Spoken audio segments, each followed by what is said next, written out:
Digital digital the metaverse में आपका बहुत बहुत स्वागत है।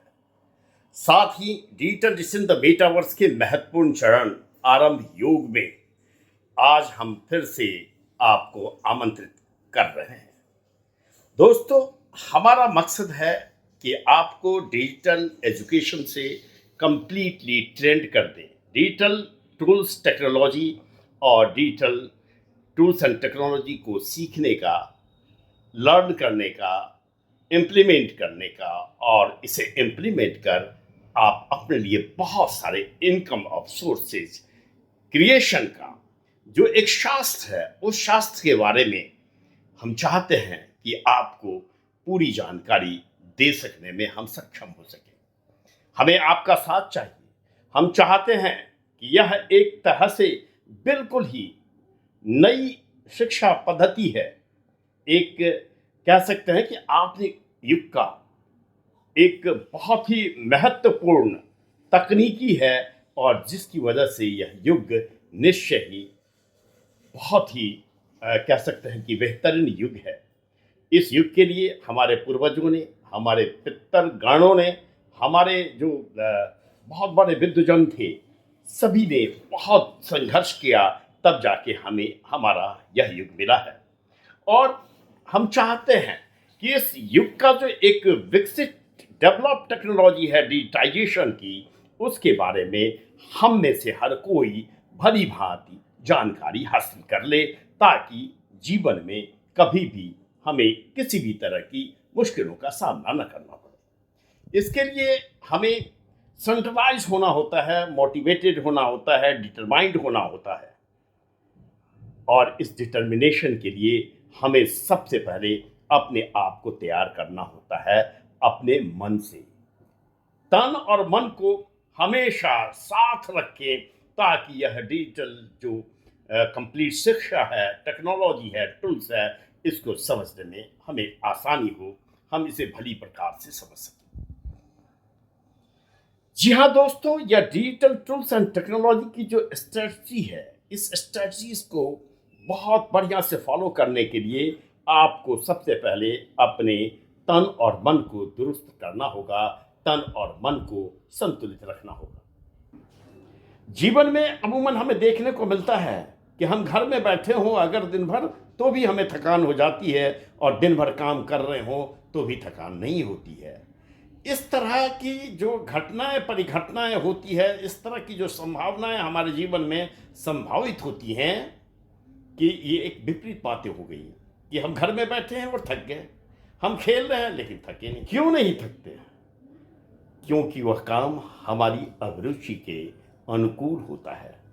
जब हम काम अपनी अभिरुचि के अनुकूल का करेंगे तो हम कभी नहीं थकेंगे। जी हाँ दोस्तों, इसलिए कुछ सिद्धांतों का अगर हम पालन करें, कुछ मूल मंत्रों का अगर हम पालन करें, तो हम अपनी ज़िंदगी में डिजिटल एजुकेशन को भली भांति उतार सकने में सक्षम हो पाएंगे। यह डिजिटल एजुकेशन बहुत ही डिवोशन मांगता है, और इसके लिए हमें मन को बिल्कुल ही शरीर के साथ और शरीर को बिल्कुल ही मन के साथ रखना ज़रूरी है। जैसा कि मैंने पहले ही कहा कि हम घर में बैठे बैठे हमारा मन ऊब जाता है तो हम थकान महसूस करते हैं, लेकिन जब हम खेल रहे होते हैं मैदान में, या हम अपनी अभिरुचि का काम कर रहे होते हैं, तो थकान नहीं होती। वह इसलिए क्योंकि हमारे तन और मन के बीच की जो दूरी है, वह दूरी कम होती है। जिस काम में हमारा मन लगा होता है, हमारा तन वहीं हमारे मन के साथ लगा होता है। तो तन मन का अगर जुड़ाव हो तो किसी भी काम में थकान नहीं होती। डिजिटल एजुकेशन में मूल रूप से हमें ध्यान ये देना है कि यह है कुछ नहीं, वेबसाइट क्रिएशन आपको आना चाहिए, ताकि आप वेबसाइट के जरिए अपने बिजनेस को ग्रो कर सकें। इसके अलावा वेबसाइट पे अपने कस्टमर को अपने प्रोडक्ट तक ला सकने के लिए, यानी लीड जनरेट करने के लिए, ट्रैफिक ला सकने के लिए आपका इकोसिस्टम बैलेंस होना चाहिए। वो फेसबुक हो, इंस्टा हो, व्हाट्सएप हो, लिंक्डइन हो, ट्विटर हो, ये सारे अगर बैलेंस होंगे तो आप कस्टमर को अपने कहते हैं अपने प्रोडक्ट्स एंड सर्विसेज तक कस्टमर को ला सकते हैं, या अपने प्रोडक्ट एंड सर्विसेज के अनुकूल कस्टमर को आप आसानी से ढूंढ सकते हैं। इस तरह डिजिटल एजुकेशन और डिजिटल टूल्स एंड टेक्नोलॉजी में कुछ भी नहीं है, और यह बाजार भी क्या है, प्रोडक्ट्स, सर्विसेज और उसके खरीदार, उसके चाहने वाले आपके पास आ जाए। बस इसी खेल को, इसी तकनीकी को अगर हम सीख लेते हैं तो हम चाहें ज़िंदगी के किसी भी मुकाम पर हो, बिजनेस मुकाम पर हो, नौकरी के मुकाम चाहते हो, फ्रीलांसर हो, किसी प्रोफेशनल हो, किसी भी मुकाम पर हो, अगर डिजिटल का ज्ञान हमें है तो हमारा वह काम आसान हो जाता है। हमें हमारा कहते हैं हमारी जो मंजिल है वो आसान सी लगने लगती है। हमें हमारे मन के अनुकूल सारा काम होते हुए सा दिखने लगता है। यह खेल, यह जो कहते हैं चमत्कार है, वह डिजिटल एजुकेशन का है। तो दोस्तों, डिजिटल एजुकेशन के लिए बस तन और मन को एक साथ बैठाए रखें, एक साथ जोड़े रखें, और ताकि आपका जीवन तनाव से मुक्त हो। तनाव के कारण कुछ और भी कारण होते हैं। तनाव का कारण होता है बेसिकली हम कह सकते हैं कि जो हमारी महत्वाकांक्षा है, हम महत्वाकांक्षी हैं। महत्वाकांक्षी होना बहुत बड़ी मतलब अच्छी बात है, भली बात है, लेकिन महत्वाकांक्षा या जो आपका गोल है या आपका सपना है, उसके वो आपके सामर्थ्य के अनुकूल होना चाहिए, या अगर आपने कोई सपना देखा है तो उसके अनुकूल अपने सामर्थ्य को ढालने की शक्ति होनी चाहिए। आपकी दिली तमन्ना होनी चाहिए, दिली इच्छा होनी चाहिए, और तन मन से अपने गोल को पाने के लिए अगर तैयार हैं तो एम्बिशन होना अच्छी बात है। लेकिन आपके पास सामर्थ्य नहीं, आपके पास साधन नहीं, और आपने एम्बिशन को, अपनी महत्वाकांक्षा को बढ़ा लिया, उसको पाने के लिए कोई योजना नहीं तैयार की, तो आपकी सारी महत्वाकांक्षाएं धरी की पड़ी रह जाएंगी। एक महत्वाकांक्षा से दूसरी दूसरी से तीसरी, इस तरह महत्वाकांक्षा बदलती चली जाएगी। महत्वाकांक्षा कीजिए, किंतु योजनाबद्ध तरीके से महत्वाकांक्षा कीजिए, और तन मन की दूरी को बिल्कुल ही चिपकाए रखिए। तन के साथ मन जुड़ा हो, मन के साथ तन जुड़ा हो। कहते हैं शरीर थक जाए और मन न थके, मन थक जाए तो शरीर थक जाए, और मन न थके तो शरीर कभी न थके। जी हाँ दोस्तों, सारा काम मन का है, सारा खेल मन का है। तो मन को स्थिर करे, तन से जोड़े रखे, महत्वाकांक्षा सामर्थ्य के अनुकूल महत्वाकांक्षी बने। अपेक्षा, किसी से कोई अपेक्षा न करे, अपेक्षा अपने आप से करे।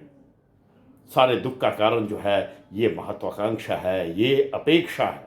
तो अपेक्षा किसी से नहीं, अपने आप से। महत्वाकांक्षा ऐसी नहीं जिसके जो आपके सामर्थ्य से बाहर का हो। महत्वाकांक्षा वही जो आपके सामर्थ्य, आपके दायरे के अनुकूल हो, और अगर दायरे से बाहर भी हो तो उस दायरे से बाहर जाने का आपको प्रयास करना होगा। एक निश्चित योजना तैयार करनी होगी, और योजना अगर तैयार हो तो महत्वाकांक्षा कितनी भी बड़ी क्यों ना हो, मंजिलें कितनी भी दूर क्यों ना हो, सारी दूरियां सिमट जाती हैं। तन और मन का साथ अगर एक साथ रहा तो कोई भी असंभव इस दुनिया में नहीं है। नेपोलियन बोनापार्ट ने कहा था कि असंभव शब्द मूर्खों की डिक्शनरी के शब्द हैं, ये मूर्खों की चीज़ें हैं।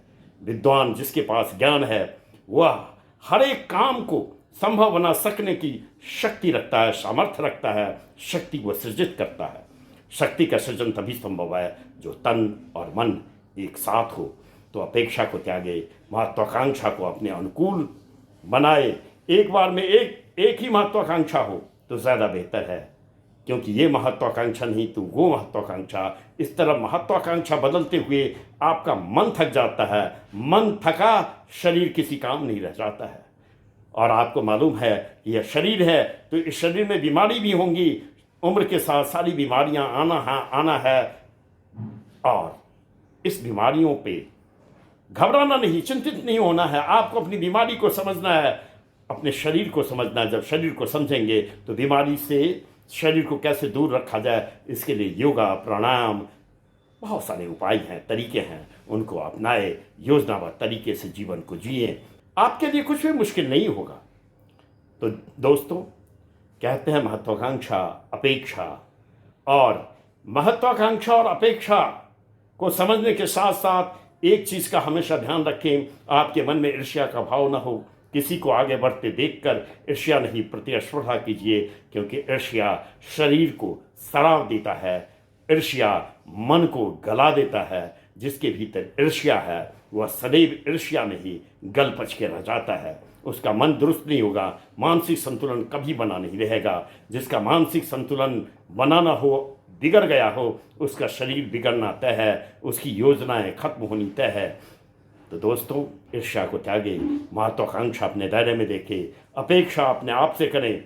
इस 3 मूल सिद्धांतों को अपनाएं और इस 3 मूल सिद्धांतों के साथ साथ मन और शरीर की दूरी को बढ़ने न दें, क्योंकि मन से शरीर की दूरी और शरीर से मन की दूरी बढ़ते ही तनाव उत्पन्न होता है। तनाव उत्पन्न होने का और कोई कारण नहीं होता है। तनाव का एक मूल कारण होता है, जब आपने देखा होगा कि कोई काम अगर हम मन से करते हैं, दिन भर करते रहते हैं। सपोज मैं कविता लिखता हूँ, मैं दिन भर कविता लिखूँ, मैं स्क्रिप्ट राइटर हूँ, दिन भर स्क्रिप्ट लिखूँ, 24 आवर स्क्रिप्ट लिखूँ, मैं नहीं थकता। क्यों नहीं थकता? क्योंकि मैं मन से उस काम को कर रहा होता हूँ। मन को कर रहा होता हूँ तो तन मेरे मन के साथ खड़ा हुआ रहता है। अगर हम मन से नहीं करेंगे, तन आलस्य में आ जाएगा, और जैसे ही तन आलस्य में आएगा, तनाव पैदा होगा। तनाव पैदा हुआ तो आप कोई भी किसी काम का नहीं रह पाएगा। तो जी हाँ दोस्तों, डिजिटल चमत्कार से अपने आप को जोड़े रखने के लिए, डिजिटाइजेशन का उपयोग कर जीवन में आगे बढ़ने के लिए ज़रूरी है कि आपका तन मन दुरुस्त रहे, हमेशा साथ रहे। तो दोस्तों, इसी ज्ञान के साथ, इसी सद्भाव के साथ मैं चाहता हूं कि आप मोटिवेटेड हो जाए, डिटरमाइंड हो जाए, अपने डिटर्मिनेशन को पक्का करें। डिटर्मिनेशन अगर पक्का होगा तो शरीर थकेगा नहीं, मन कभी उबेगा नहीं। जी हाँ दोस्तों, तन मन एक साथ रहेगा तो हर काम संभव हो पाएगा। तो इसी शुभकामना शुभावना के साथ जय हिंद, जय भारत।